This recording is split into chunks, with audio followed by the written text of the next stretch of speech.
Hello world, I'm Patricia, and this is... Hi, I'm Dom, He is our... campaign designer. Yes, and we're from Creative Assembly, and we are about to do a Let's Play video on the campaign map. So, do you want to walk me through what we're going to see today? Yep, well, we're going to begin off just by showing you the front end and introducing you to the factions that we've been revealing over the past while. Sweet.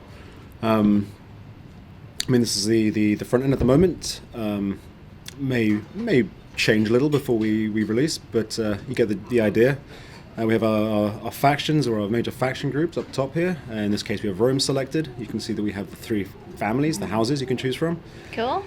Now, each major faction, that is Carthage or Rome, or each faction group, Eastern Empires, Britannic tribes, Gallic tribes, successor kingdoms, and Germanic tribes, have a sort of a unifying faction trait. Now, in the case of the Romans, they get this little experience gain rate boost to their heavy infantry, and they get some food production bonus across their provinces. Everyone likes bread. Everyone likes bread, and circuses. Yeah. And then these remaining three traits are actually specific to whichever faction or family you pick. So in the case of these guys, the Cornelia, we have they're great administrators, obviously important statesmen within Roman politics, so you get a little tax bonus. They were very fond of Greek people, so you have this little Phil-Hellenic diplomatic bonus with all Greek factions. Sweet. But also they're a bit up themselves and don't care much for the little man, so they get some public order issues in their regions and provinces. Some riots going.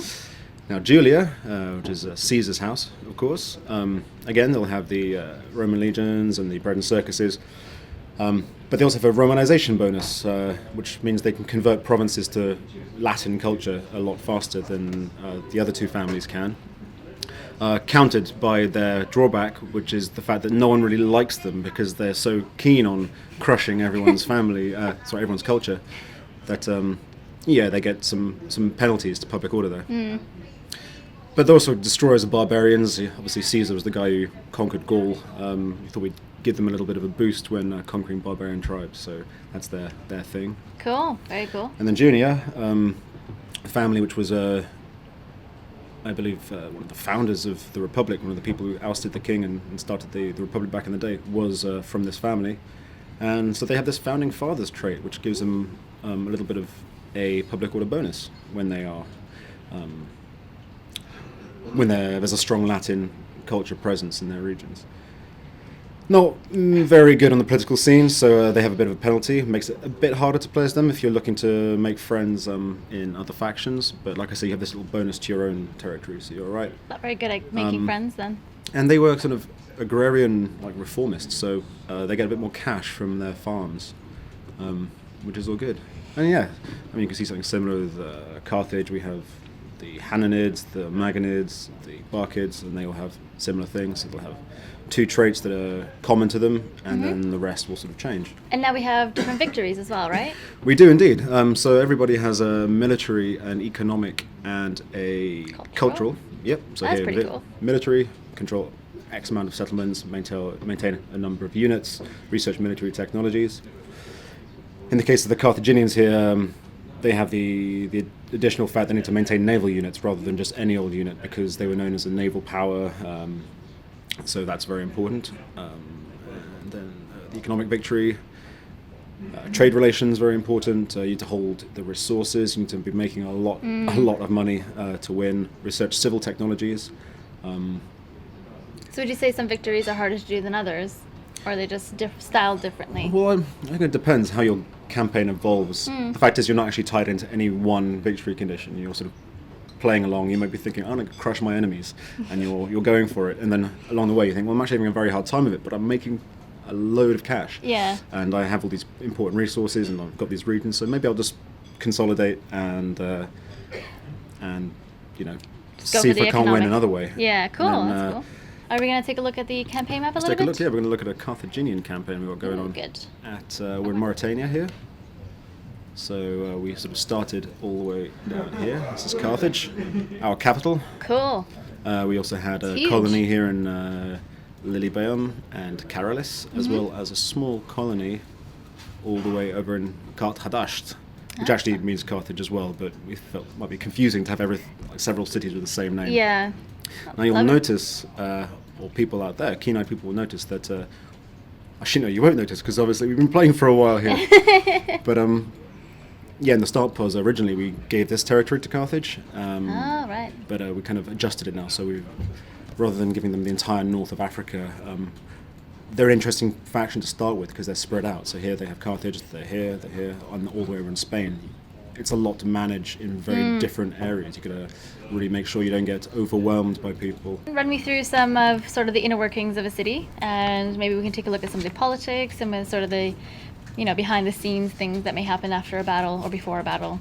Well, what you're going to see here is we have an entire province, the province of Magna Graecia, which we've conquered both from the Romans and from the poor fellows of Syracuse. And by selecting one of the settlements here, you'll see we bring up the entire province panel.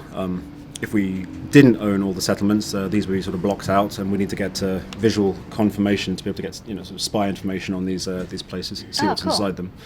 But as you can see, we've got a lot going on here, and we are currently running an edict.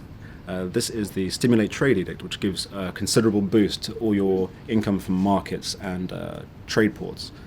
Obviously, it's you can't run these edicts unless you own the entire province. So if I say go back to Carthage, I just have the one settlement. I can max this out as much as I want, but unless I secure control of the other regions here, I'm not going to be able to just boost it with that extra bit of that extra sweetener that is the edict. So here, obviously, we want to make money. We've been trying to rake it in, prosecuting many wars. You need money. You can't kill people without money. Always need that money. But what else we can do here? We can rally the mercenaries. Now, the Carthaginians were very much known for their use of mercenaries. Their civilian fighting force was not very good. Lots of their own citizens were fighting in the navy, but so if you want to add to your mercenary units, you can, when you have an entire province, go to rally mercenaries. Look at the little green. Everyone's celebrating. Well, in this case, they're celebrating. That's a population buff. You can see there. If it's a military buff, it'll have red confetti. And cool. if you're making lots of money, then it'll be a gold one. Gold one. Yeah, so visual confirmation. You set off your edict, you get this confetti effect. You can see it across the map in other places as well, assuming other people are celebrating. But I think these guys are cause to celebrate. Now you'll see here that the Etruscan League have actually kicked the Romans out of Rome, which is quite an unhistoric turn. Yeah. But hey, that's what this game is about. It's about creating the sandbox and exploring it. Making your own history, or letting the AI sometimes create its own history for you. So here we are. We have the overview map, which I'm sure many of you have seen. Sorry, we don't care about unrest right now. What we care about is the map. Yeah, many of you have seen this in the E3 video, of course. The world is huge. Massive. And so these are all the people I know. It's actually quite tragic because, you look at this list. Wow. See that Rome has been destroyed. Now there's lots of other people for us to kill, so it's not such a big deal. But look at all those people. Yeah. So we've done a bit of exploring. We've seen some ships around. You can see that we've got trade relations going on, and by trading with people further afield, you reveal more and more. As in Shogun 2, you have to encounter a faction before you can actually deal with them. Yeah, and you've made some enemies as well. Well, of course, not everyone is going to be on good terms. Like here, the Seleucids, for example. They have not much of a reason to like me. No. I'm dealing with their enemy, sorry. You can see I've dealt with them in the past, so they have some goodwill. But when combined with the fact that I'm basically trading and being all pally with some of their worst enemies, it doesn't add up very well. Are you going to try to rectify that, or are you just going to... Well, they're a bit far away for the moment. I'm sort of concentrating on this area here. Not a problem. The minute I start moving across, or if they survive and make their way across and start conquering, and when we encounter each other, chances are it's going to start off very badly. Cool. And and this is someone who is on good terms with me. We have the Celtiki, or however you want to pronounce that. Cool. Well, thank you so much, Dom, for taking me through this, and I guess see you guys around. I'll see you soon. Thank you for watching.